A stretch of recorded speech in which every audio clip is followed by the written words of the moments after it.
Welcome to Chillin' 101. We hope this video helps.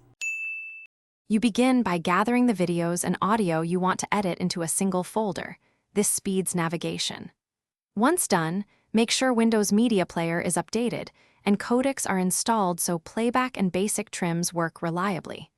You open WMP, go to the library, and select each clip you'll assemble. Now drag clips into the Now Playing list in your desired order so you can preview transitions and decide which sections to trim or extract for the final sequence.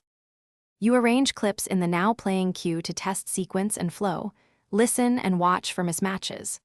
While playing a clip, pause at the frame you want to cut, note the timestamp, and then resume to mark the out point. This gives precise trim locations. Since Windows Media Player lacks advanced trimming tools, make short exports of those timestamp ranges using a lightweight converter or screen recorder. This creates new trimmed files you can re-import and reorder to build a composite timeline.